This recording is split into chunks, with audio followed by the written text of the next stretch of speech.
X minus 18 minutes.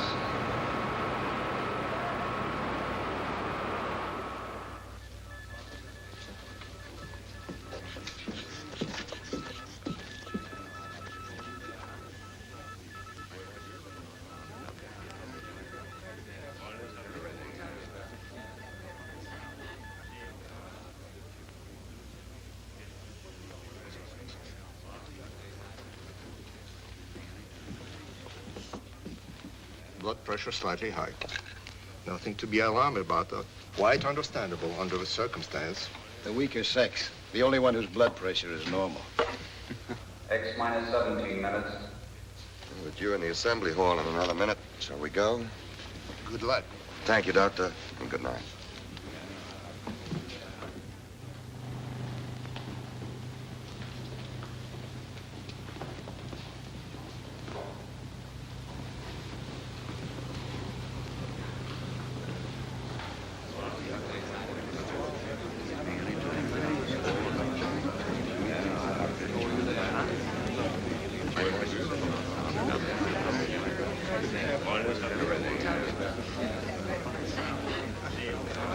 X minus 16 minutes.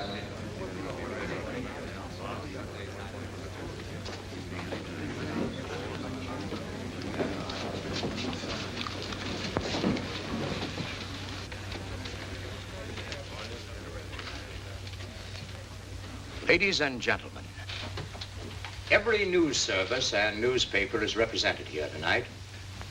And for your cooperation in the past, when complete secrecy was vital, we are grateful. However, I must make something clear. Although ours is not strictly a military project, a great deal of our research and knowledge falls within security regulations. Therefore, I must insist that you reveal only such information as appears in the authorized press release, which will be handed to you later. I'm sure that we can all recall the wild tales of the flying discs, flying saucers, spaceships, and who knows what imaginative creations. The press is to be commended for discounting, in most instances, these premature rumors, and so helping to minimize public apprehension. Tonight, you are invited here to witness an important event. You are all familiar with our previous work in sending robot missiles into space. That phase is at an end. Tonight, we will launch the first manned spaceship, the RXM, Rocketship Expedition Moon. X minus 15 minutes. Forever, man has dreamed of visiting the nearest of heavenly bodies. Some for adventurous, fantastic reasons. Others, like ourselves, because they visualized a successful lunar expedition as the first step toward practical interplanetary travel. Today, there is even the possibility that an unassailable base could be established on the moon to control world peace. I will now introduce to you the head of this expedition and his crew, Dr. Carl Ekstrom, designer of the RXM, and as you all know, one of the most brilliant physicists of the day, and an old friend. Dr. Lisa Van Horn, his most able co-worker and assistant, Doctor of Chemistry. Colonel Floyd Graham, pilot. Mr. Harry Chamberlain, astronomer, of the Mount Wilson and Palomar Observatory staffs. Mr. Chamberlain will serve as navigator. Major William Corrigan, engineer. I shall now ask Dr. Ekstrom to outline the flight plan for you. Carl? X minus 14 minutes.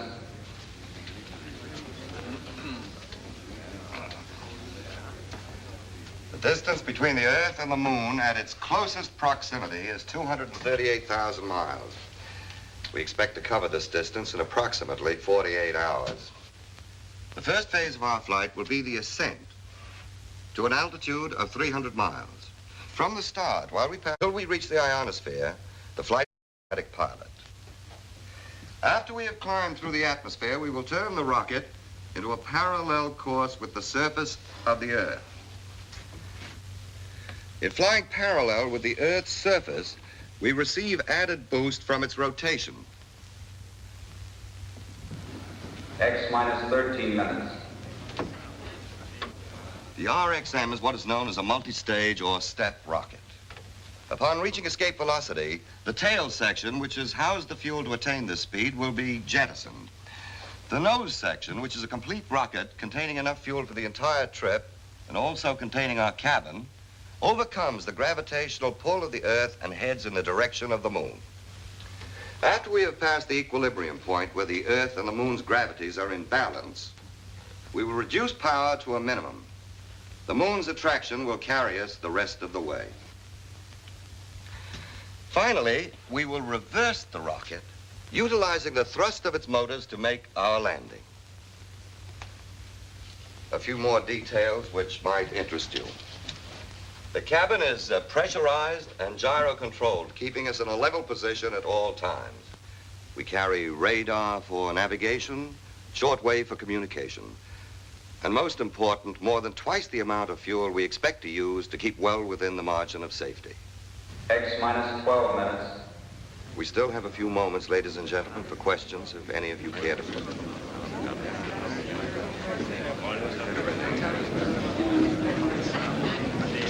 Chamberlain, how do you fit into the picture? Do you have any family? No, I've been living on mountaintops.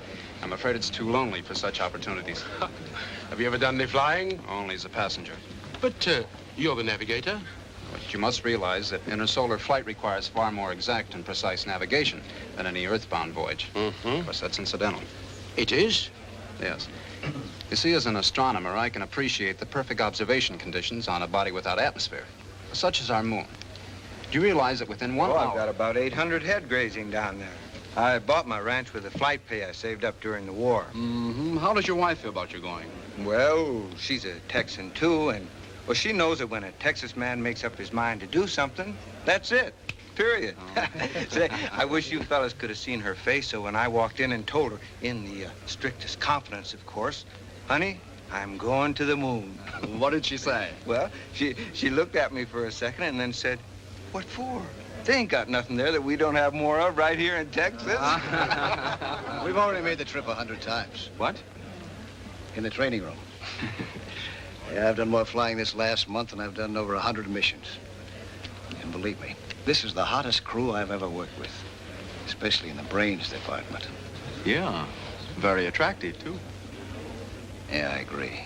But, and you can quote me on this, unless you look like a test tube or a chemical formula, you haven't got a chance. From the woman's angle, Dr. Van Horn, how does it feel making a trip like this alone with 4 men? To tell you the truth, I never thought much about it. Well, tell me, Doctor, is there any specific reason why one member of the crew should be a woman? I'd like to answer that, if I may. Certainly. The reason Miss Van Horn is making this trip is because of her pioneering research with monatomic hydrogen. It enabled her to develop the first rocket fuel, powerful and concentrated enough to make this flight possible. X minus 11 minutes. Ladies and gentlemen, we are pressed for time. You may view the takeoff from the observation bunker and return to this room immediately afterward. Everybody return here after the takeoff.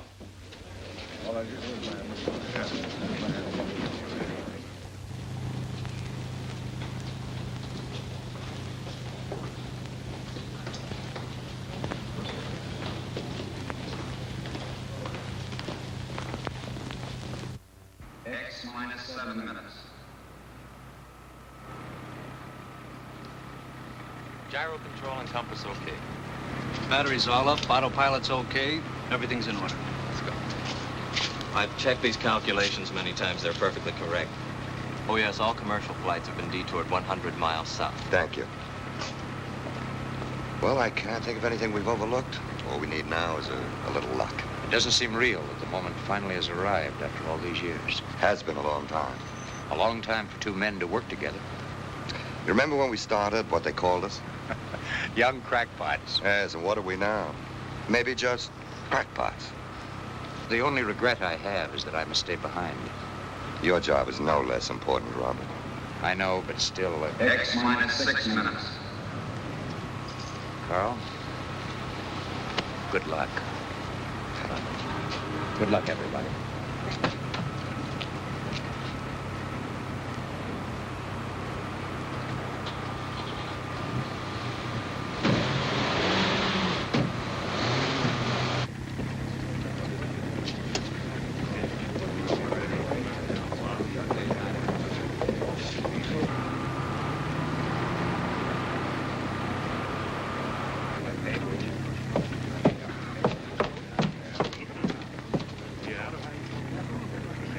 X minus 5 minutes.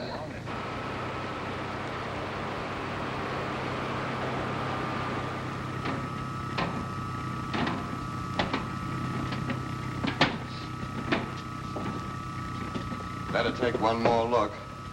We won't be as close as this to Mother Earth for some time.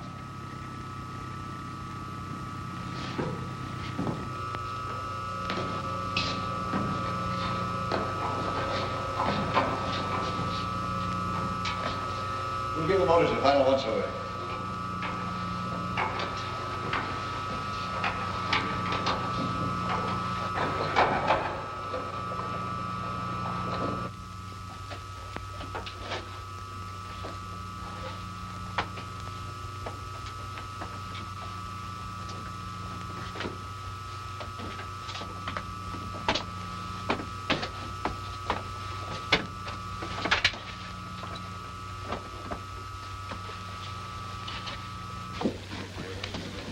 X minus 4 minutes. Motor room sealed. Everything in order.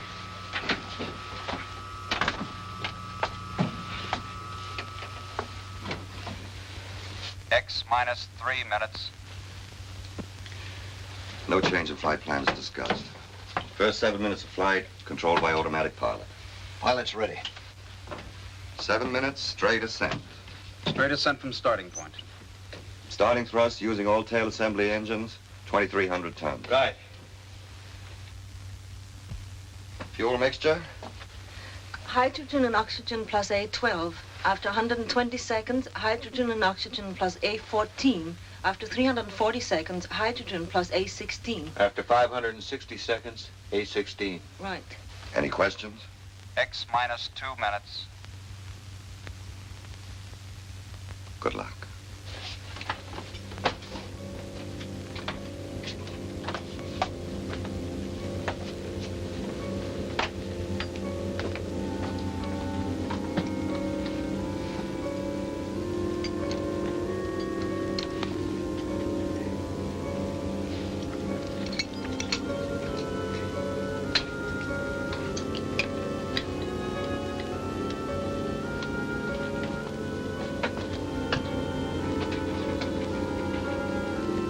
X minus 1 minute.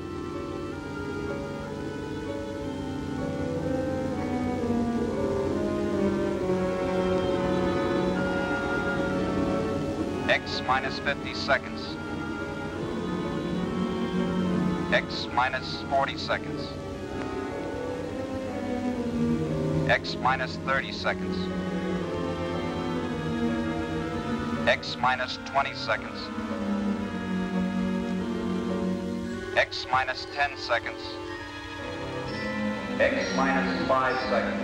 4, 3, 2, 1, 0.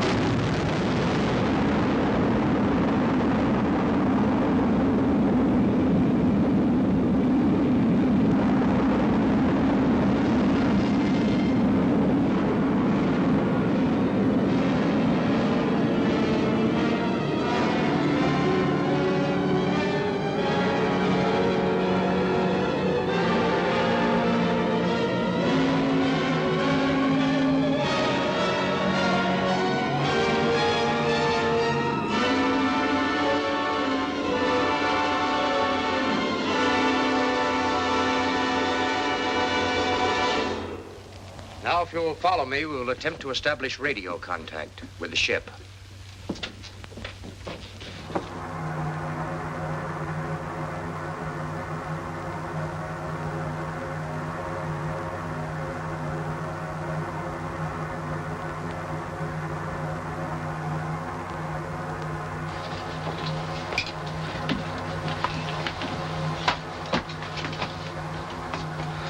human body can withstand these accelerations. But it certainly was never meant to. I feel like I was just tossed off a spooky bronc. Are you all right, Doctor? Oh, yes, can't hurt an old campaigner like me. How about you? You all right? Certainly. Radar and gyro compass in order. Automatic pilot okay. Fuel consumption? Normal. Air pressure? 15 pounds.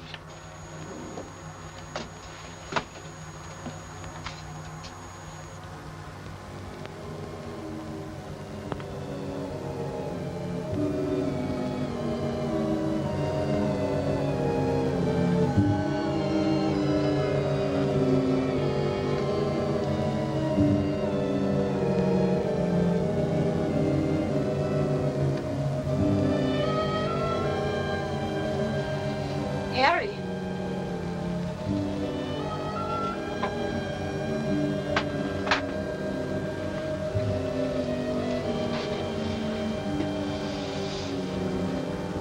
It's a marvelous sight, isn't it? It is. You can study maps and globes and try to visualize. But the actual experience, it's hard to express it. Stand by to turn.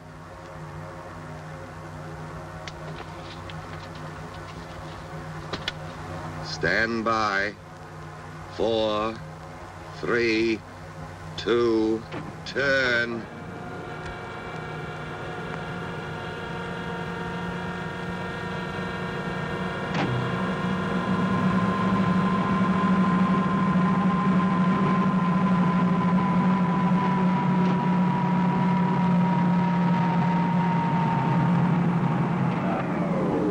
Degree turn completed. Ship and level flight speed 3,400 miles per hour. Altitude 360 miles. How do we stand on fuel now? 3/10 supply left in tail section. Mixture at present? A16. Harry, contact the base. Right.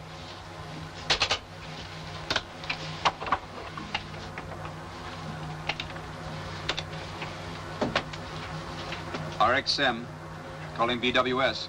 RXM, calling BWS. Over. Come in, RXM. Over to you. Stand by, BWS. Ekstrom speaking. We have leveled off at 360 miles altitude and are circling the globe at 3,400 miles per hour. We will increase speed gradually until we reach escape velocity of 25,000 miles per hour. Everyone aboard ship well. Over to you. We'll be standing by. 5,500 miles. Continue acceleration.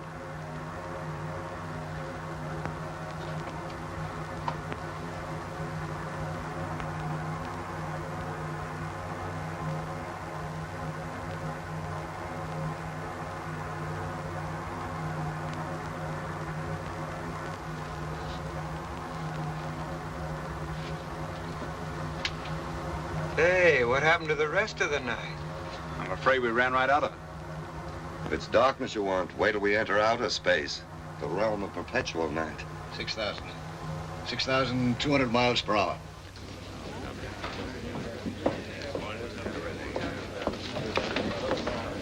Radar is tracking them perfectly. I had contact with them 4 minutes ago.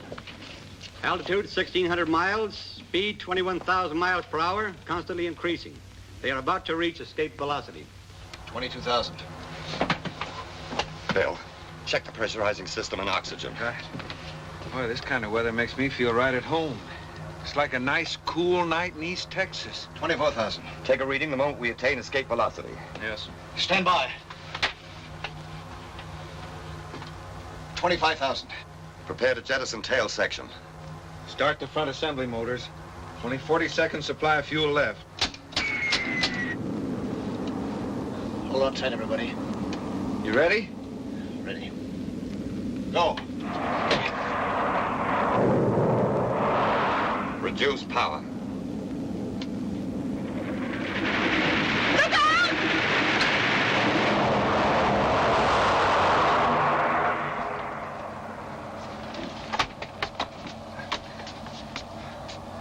That was a little too close for comfort. We might be in a vacuum, but I sure felt the wind of that one. Harry, contact the base again.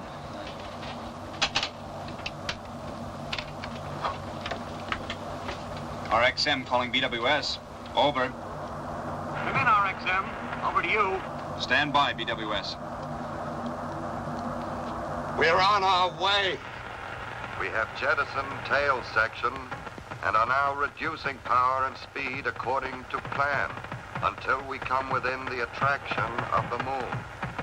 This probably last radio contact before return flight. Everybody aboard well. BWS calling RXM. BWS calling RXM. Come in, RXM.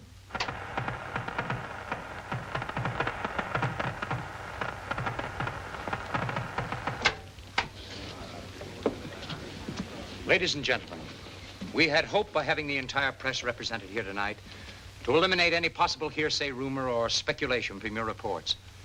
However, I regret to have to ask you to confine yourselves to the official news release. I promise to hand you any news that may come in as soon as it can be cleared.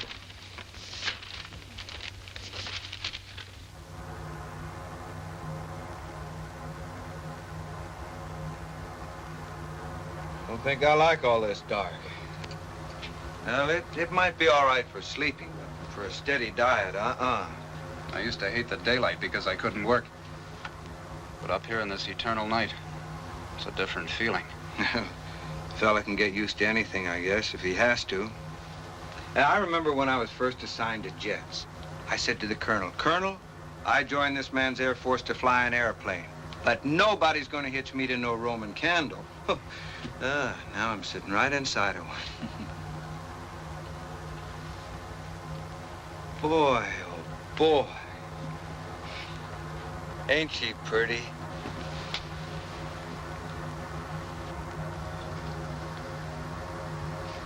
Can you see Texas? No, it's in the other hemisphere. Even so, from this distance, it would only appear a mere speck. A mere speck? Texas a mere speck? Oh, now, listen, my friend, I'm broad-minded. I've been around people, but don't you ever let any other Texan hear you say that. A mere speck.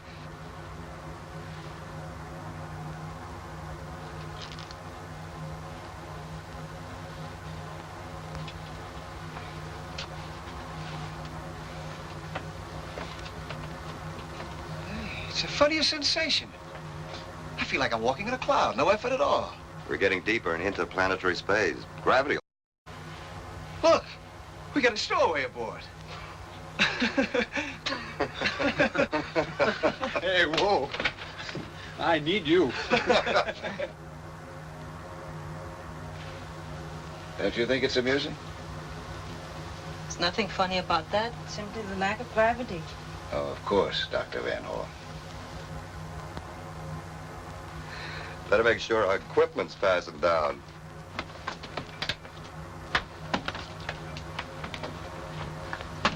Now, don't get mad at me, but can't you ever relax? All these weeks, months, I've been watching you. Nothing but work, work, work. Well, I've been wondering, how does a girl like you get mixed up in a thing like this in the first place? I suppose you think that women should only cook and sew and bear children? Isn't that enough? There's such a thing as going overboard in the other direction, too, you know. If you know what's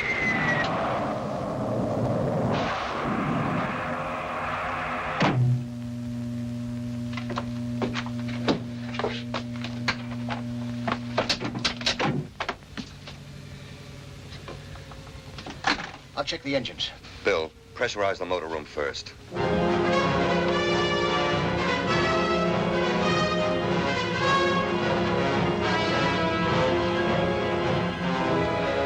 Motor room pressure up.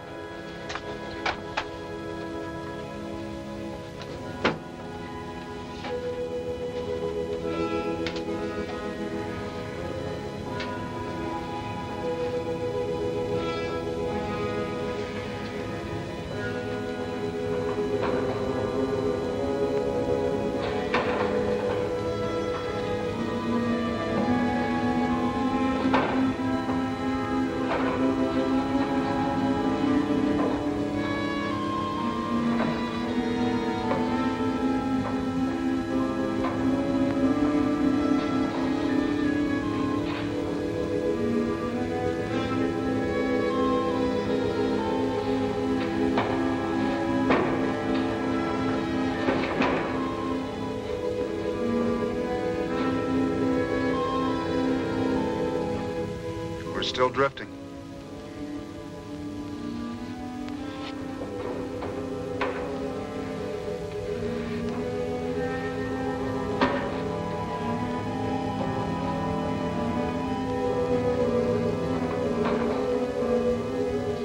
After 14 hours and 12 minutes, we've covered 112,000 miles.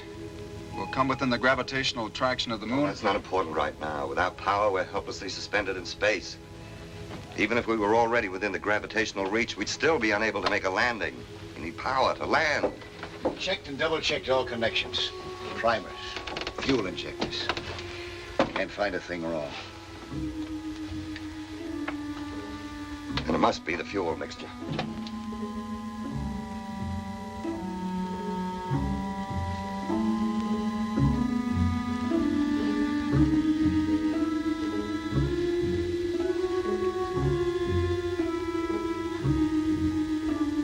How much oxygen do we carry?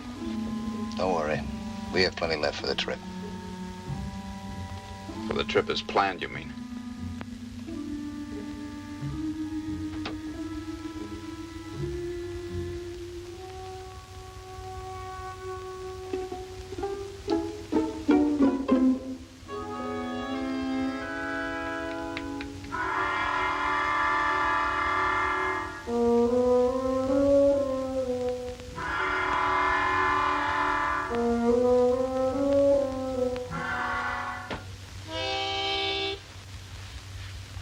If you don't mind.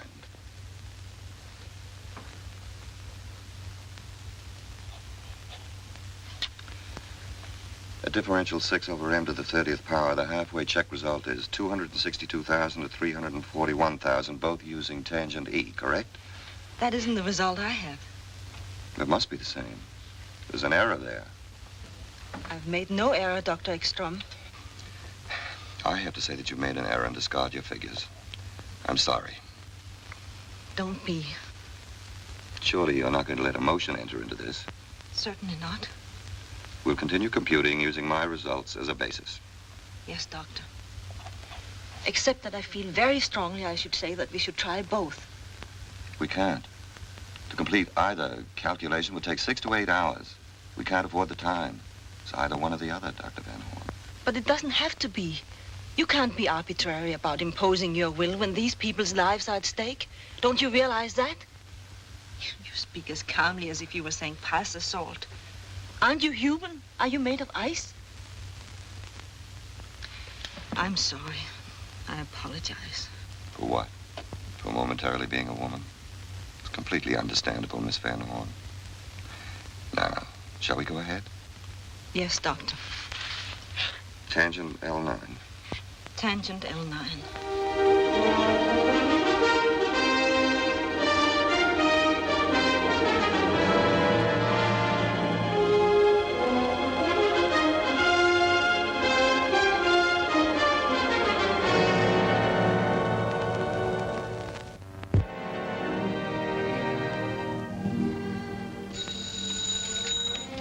Hello? Yes? It's Dr. Hurley at Mount Palomar. Yes, Dr. Hurley? Yes? We located the RXM's position at 7:16 this morning. Since then, there has been very little change. Apparently, their velocity is far lower than we anticipated. Are you sure, Doctor? Thank you.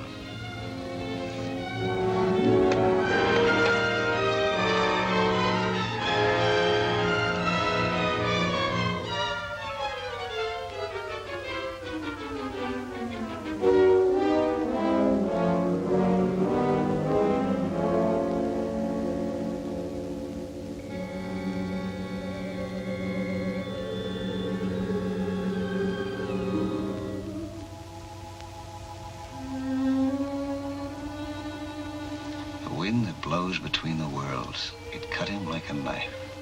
What? Oh, nothing. It's a line from Kipling's Tomlinson. The poem about the chap, someone in our fix. He couldn't get into heaven or hell. Suspended in space. Would you do something for me, please? Sure. I need those 2 grafts under Dr. Ekstrom's arm. I'm tired and shaky. I might awaken him. I know the feeling. I wouldn't rob him of his sleep for anything. I knocked over a 10-foot Christmas tree once, all decorated, my cousin's house, just from trying to do something when I was too tired. So about 1 o'clock in the morning, kids woke up, came rushing in. First they thought I was Santa Claus lying there with a busted tinsel star on my nose. I spoiled everything. Yes.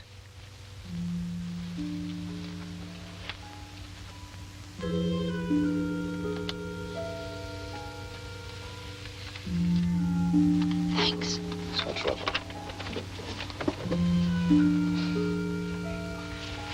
Why don't you take a minute off from that?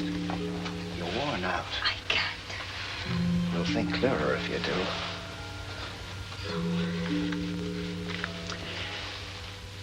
When I was flying in the war, we had a guy like you in some of our long missions.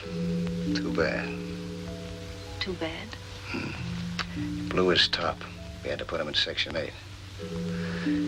Held it in too long, never let down a second.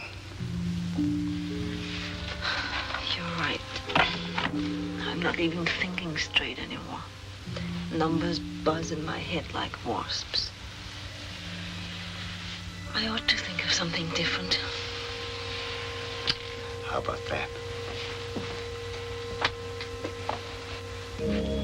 Something no human being ever saw before.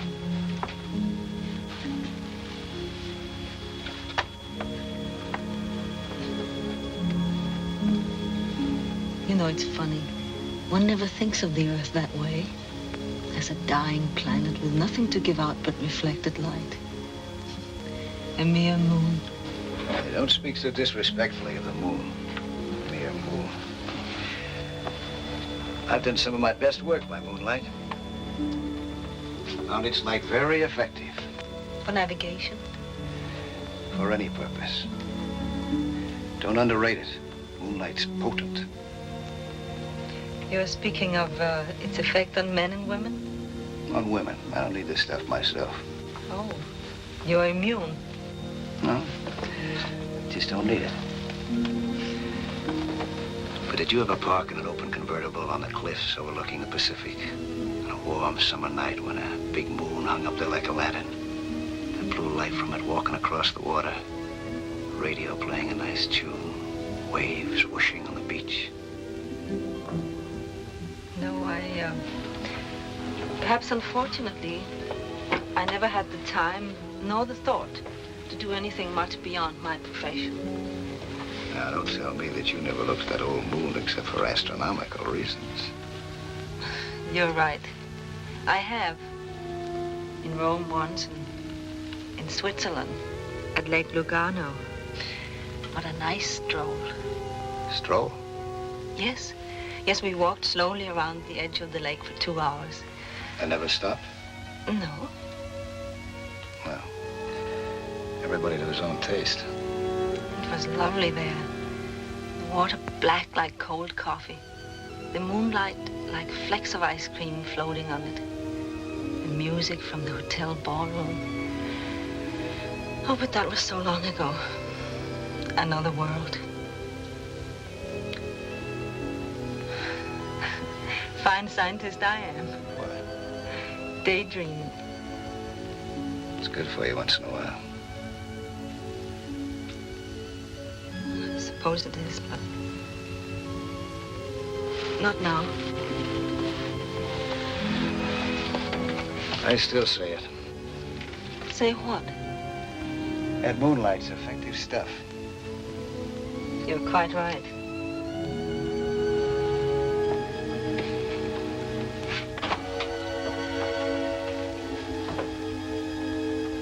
What effect a double dose like this would have in a convertible? Nothing. Skip it. Meteorites!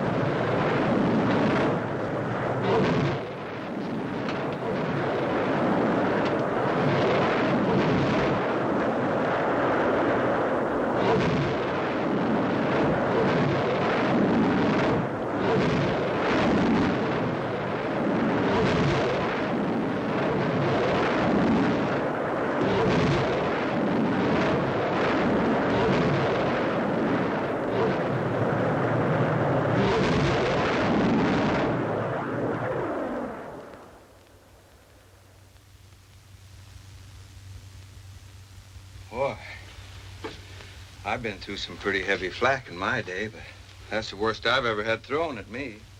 Heavenly flak. Say, maybe somebody don't want us to get where we aim to get.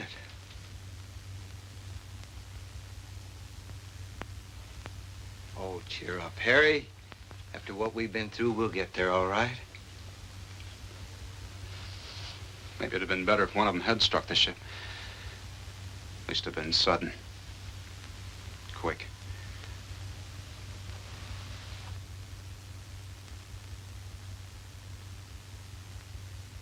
Now, your computation?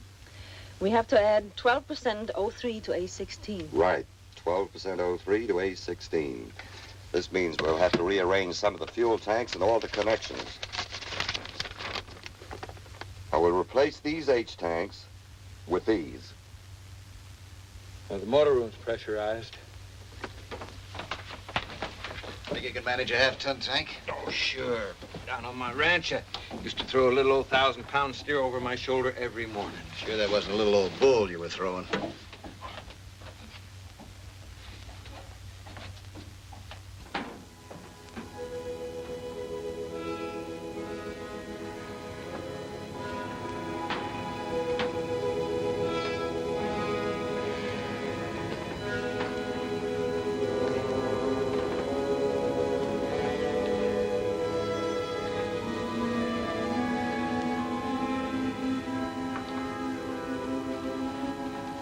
All right, Sampson, let's see you do your stuff. Think I was kidding, huh? You'll never prove it to me here.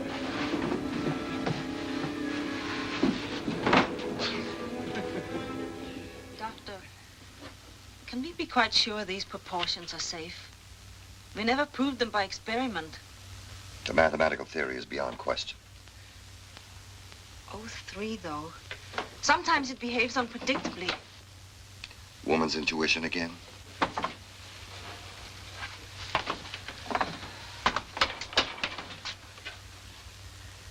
O3 to A16. 12% O3 to A16. Our chart deviation is 32 degrees. Present position is... We'll correct course when we're in powered flight once more. Right. All ready? Ready. Stand by, everybody.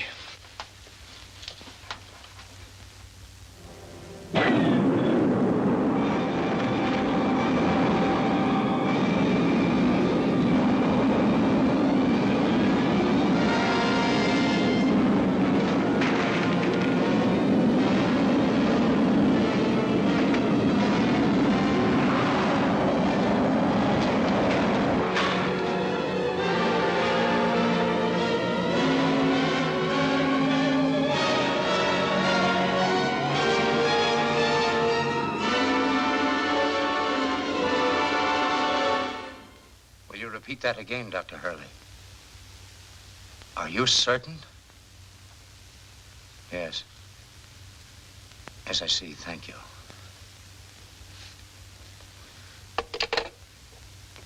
They are completely off their course. Moving with incredible velocity. Out into limitless space. I can't understand it.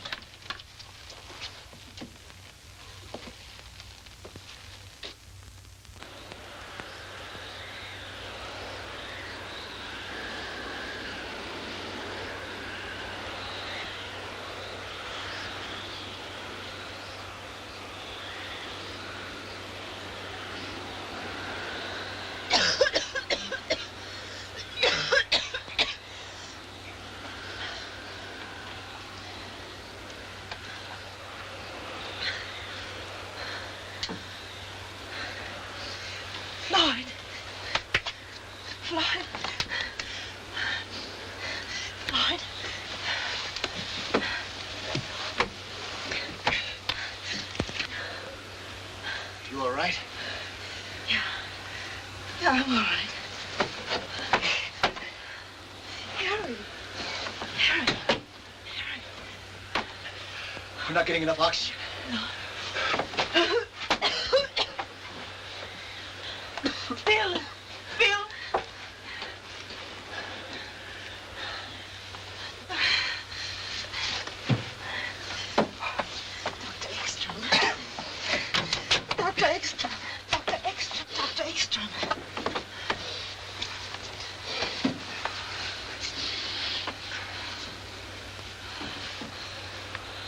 long has it been since? I'm afraid we'll never know.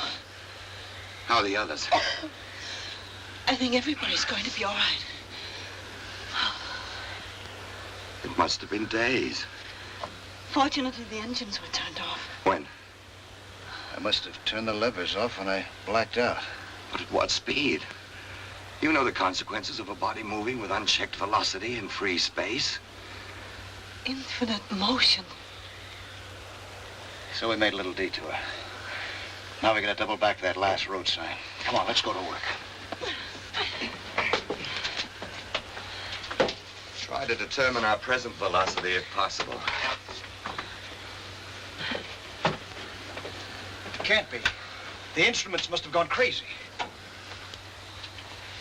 I don't think so. By heading into space, we've added the Earth's orbital velocity to our own. Then we're really moving. I should say at least several times the maximum speed of your indicator. Any progress, Harry? Should at least have an approximation of our position very shortly. Fuel consumption? In just a moment. Doctor. What? I cut in resistances to raise the scale. But look. Acceleration. Definite acceleration, but with the motors off, that's impossible unless... This can't be correct. What? I seem to be getting a strong reflection of impulse directly ahead, 50,000 miles. That explains it. Explains what? Of course.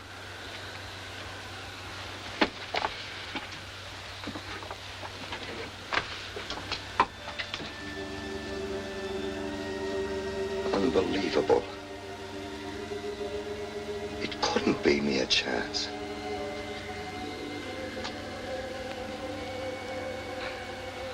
I don't quite know how to tell you it's so.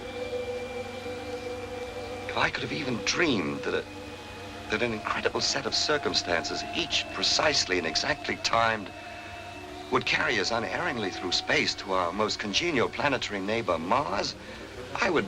Mars?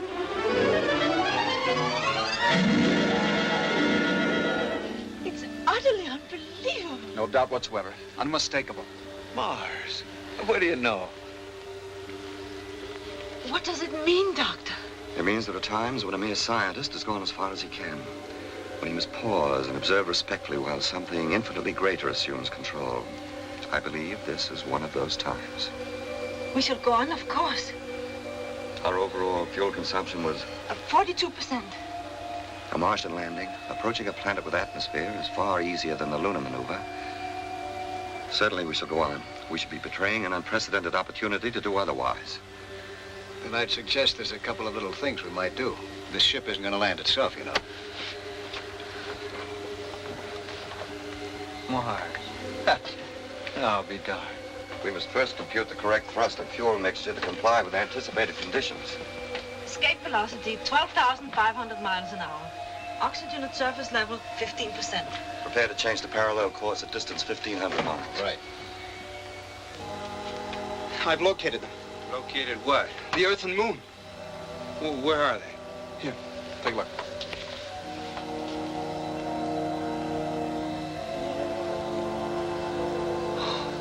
And what do you know about that? Is it all right to call Texas a mirspec now? As we are now in parallel flight, we are reducing speed and altitude. At 50 miles altitude, we will execute a turn of 90 degrees, bringing the rocket into landing position. Since the gravitational attraction of Mars is only half as powerful as that of Earth, a thrust of 1,200 tons will be sufficient to make the landing. Fuel? Hydrogen and oxygen plus A12. Altitude 70 miles. 65.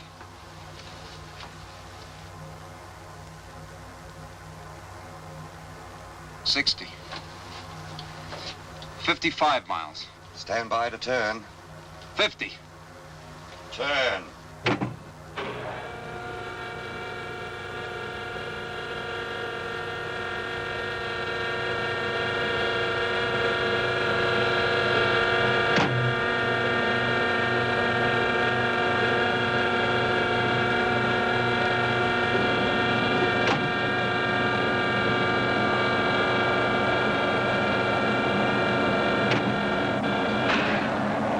return completed.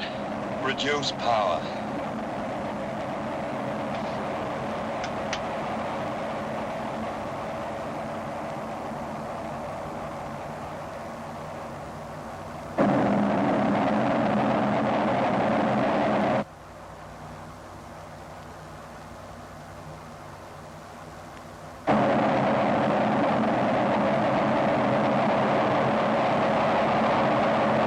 Altitude 40 miles.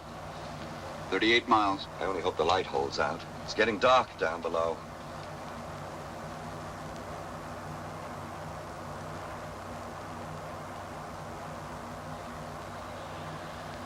Clear to increase thrust at altitude 15 miles.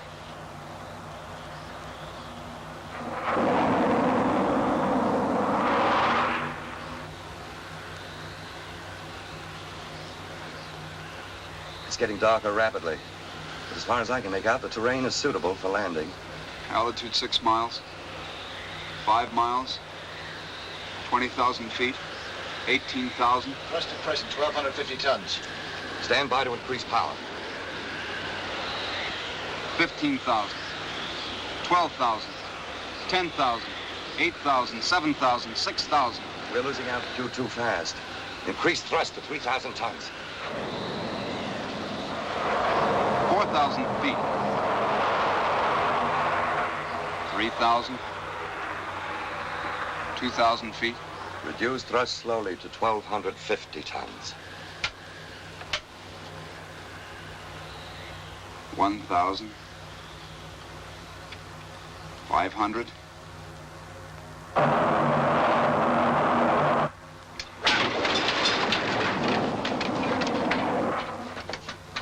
Save the engines. Nice work, Floyd.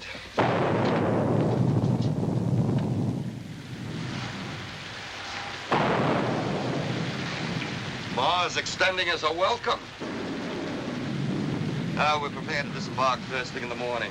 In the meantime, we can rest and get our equipment ready. Well, that's what I've been waiting for.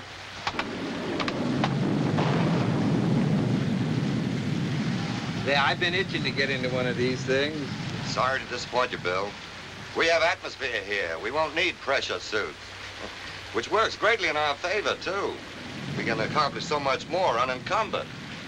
Now, as far as equipment's concerned, we'll take oxygen masks, camera, paraphernalia. What about data for the return trip? It must be exact and precise. Hadn't we better begin preparation? Yes, of course, you're right. We have so little time here. Such an opportunity. Let's think about that for a little while first.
explanations ahead. Notice the abundant coloration? Green, orange, yellow, black. A sign of tremendous mineralization. Manganese, copper, nickel, pitchblende. Immense deposits of pitchblende. You figuring on staking out a claim here? Just making sure we can find our way back.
All we've seen so far is rock and sand, sand and rocks.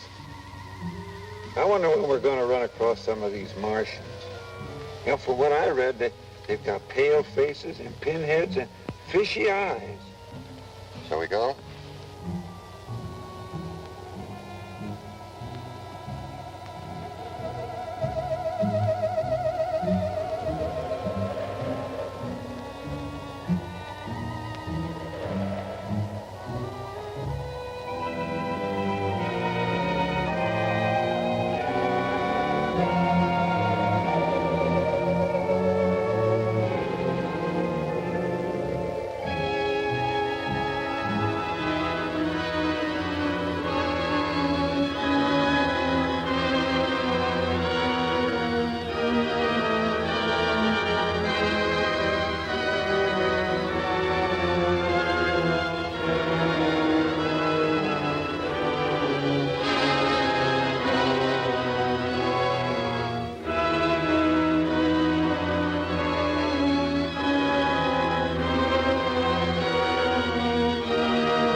The mind that conceived this must have been of a high order of intelligence. At least the equal of Earth. Perhaps considerably above ours. To think that a complex, organized society existed here once. Yes. And from all indication, thousands of years ago. I wonder how it happened. There's always the possibility of a meteor. But then it would have created a depression like a moon crater. No, this wasn't caused by a meteor. This is definitely blast effect coupled with intense heat. There's a strong field of radiation over there.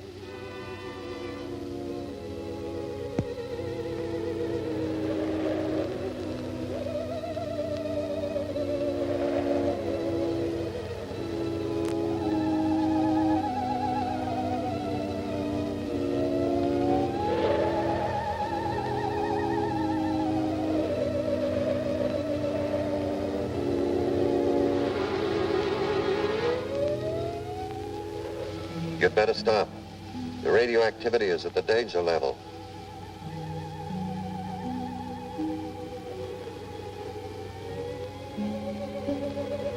Ironic, isn't it? The mind man, wherever wherever you encounter it, Earth or Mars. The highest attainments of human intellect, always diverted to self-destruction. Perhaps the entire surface of the planet is one vast ruin, like this. Well, do you think we ought to start back for the ship? I agree to that. We're neither prepared nor equipped for any stay here. We have supplies for several days. Let's use this precious time as effectively as we can. I agree with Dr. Ekstrom. A day here is more valuable than years of research on Earth. Well, okay then, let's get going.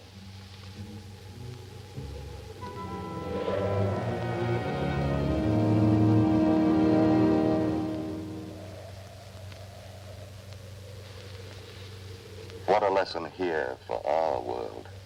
One blast, thousands of years of civilization wiped out. Could there have been any survivors? I should hate to think so.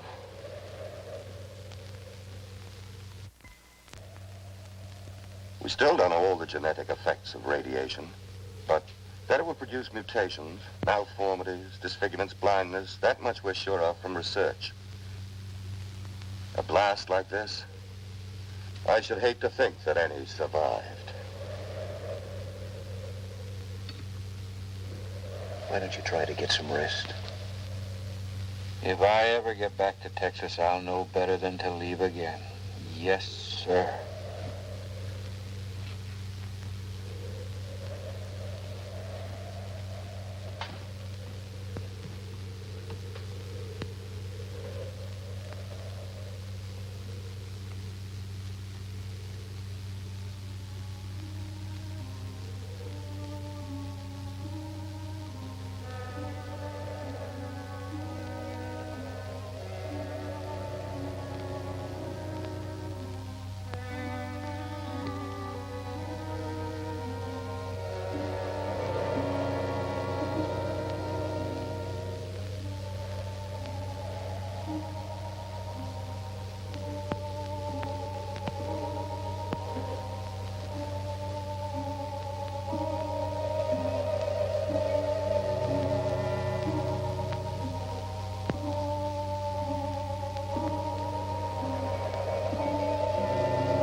Lloyd, Dr. Ekstrom.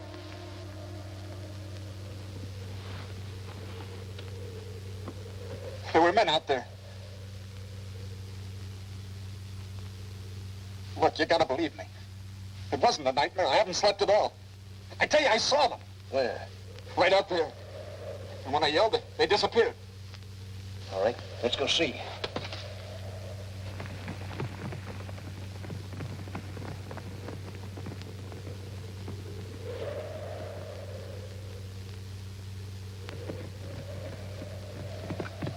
Right here. And when they heard me, they disappeared in there. Dr. Ekstrom, look at these footprints. It don't take a Navajo to figure out what caused these. It's hard to believe, but... Now maybe you'll agree to return to the ship. We can't stop now. We must follow, find out what kind of creatures they are. It's tremendously important. We don't know how many there are. And suppose they're hostile with one rifle and a pistol. You won't have a prayer. That's the chance we have to take. You wait here. I'm going ahead. This kind of thing's just my meat. Mind if I come along? Thank you, Ben. I'm with you, Doctor. No, Floyd, you three stay. But I'll have to make that an order. Come on, Bill.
atomic age to Stone Age.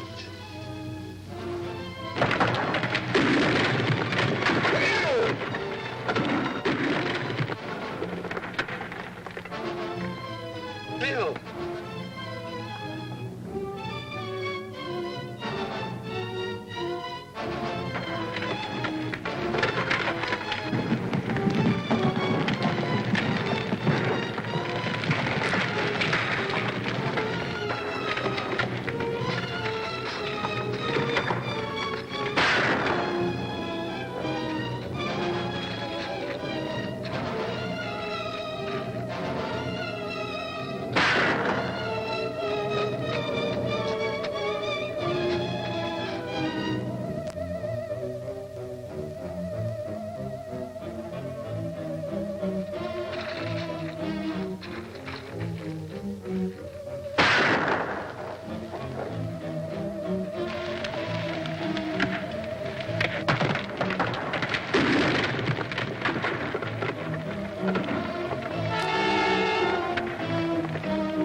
Dr. Ekstrom!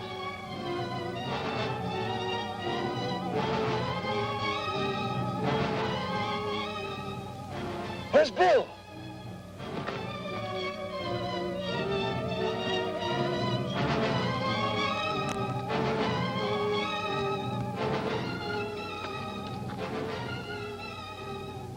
Murdering savages. No, Floyd. Poor, fear-crazed, despairing wretches. Pity them. Pity them. Don't talk anymore. You must get back to Earth. Tell them what we found. Maybe this will...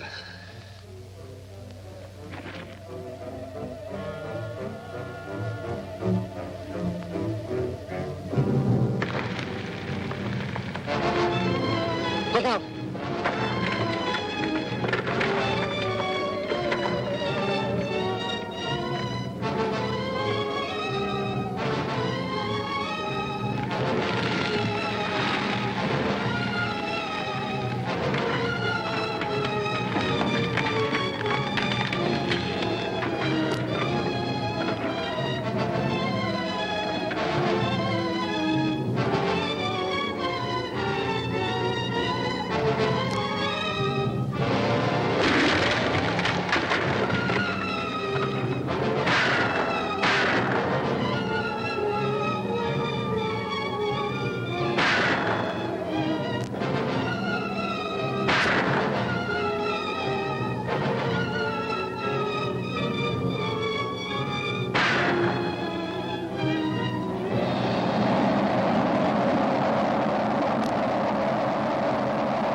I wish Harry were able to help.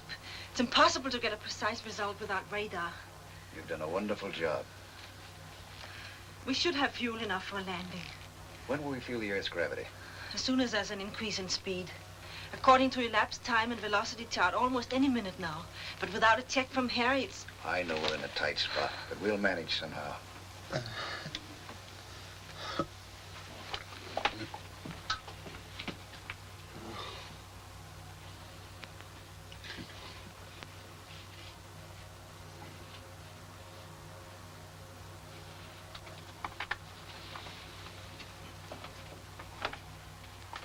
Any sign of increase in speed? Not yet.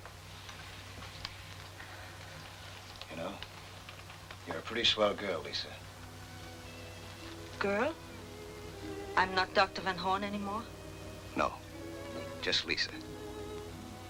Doing her job. No, I don't see you that way at all. I see a woman sweet, gentle, and beautiful.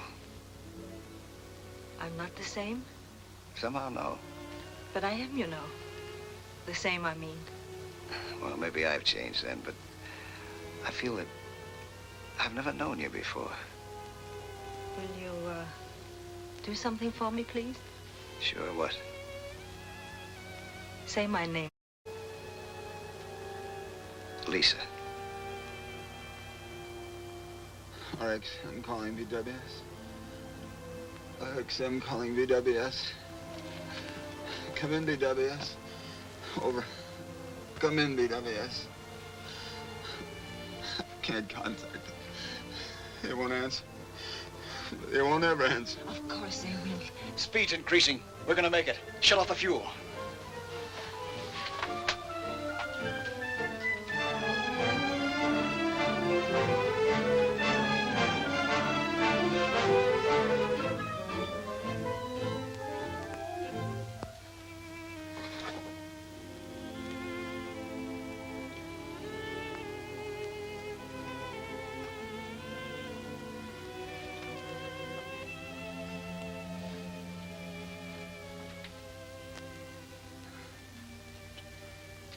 I'm sorry. I wish I could help. You heard what Floyd said. Everything will be all right. What about the fuel? We lost so much. Yes. Well, we'll have enough for a landing.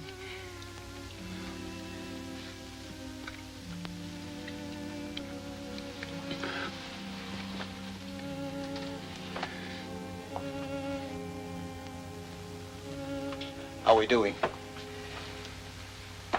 Not so good. Why, what's the matter? Everything's worked out so far, right in the nose. We haven't got enough fuel for a landing. Not even for an approach.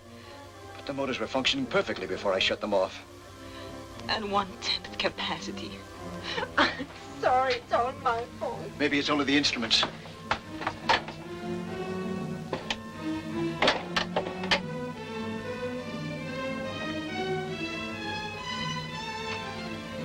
It's hopeless. We are lost. Everything is lost. All Dr. Ekstrom's work in vain. Now the world will never know the terrible truth we learned. No. Maybe there's still a chance. We must be close enough for shortwave. I'll try to contact the base. If we only could.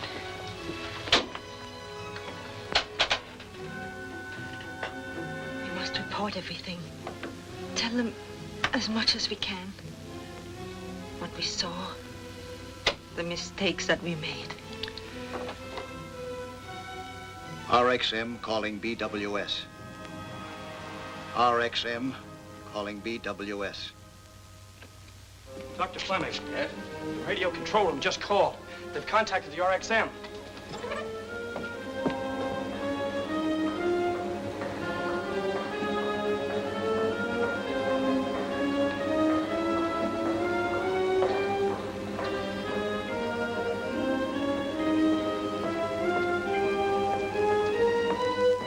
There's too much interference. You better use these, Doctor.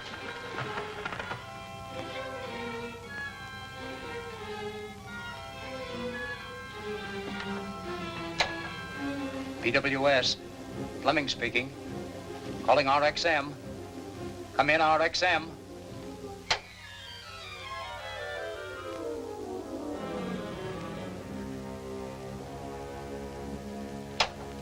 Repeat that again, please, Dr. Van Horn.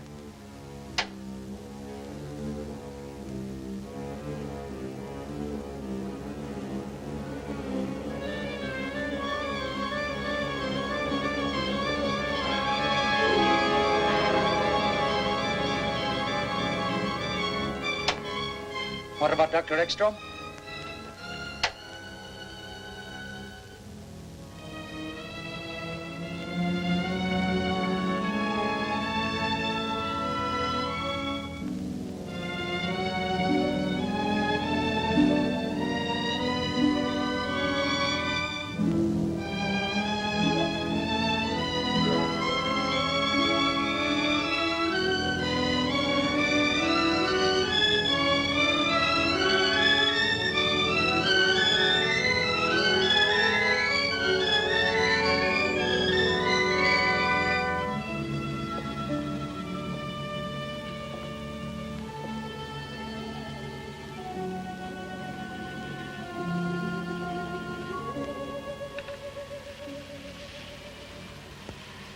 Now at least they know.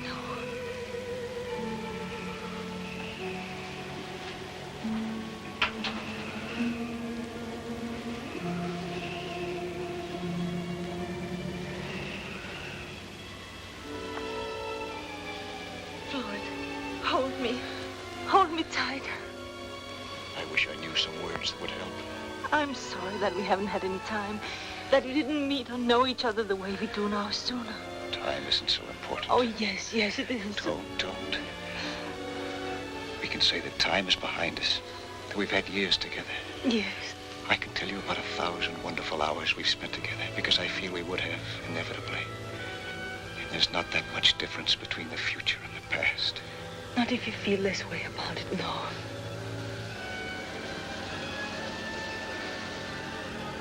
Shouldn't we wake him? What good would it do? None, you're right. It's only seconds, darling. Try not to be afraid. Floyd, I'm not afraid anymore. Something happened, like a great wave carrying us up, bearing us, protecting us.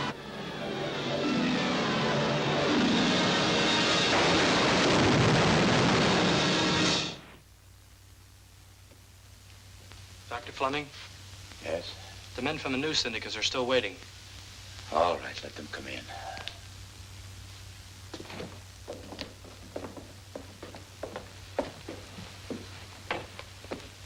Dr. Fleming, the pilot and crew of Flight 19 International Airlines observed a strange object falling over Nova Scotia. According to their report, it could have been the RXM. My office has been getting the same story over the wires for hours. We know the RXM has been overdue a long time. Is there any connection, Doctor?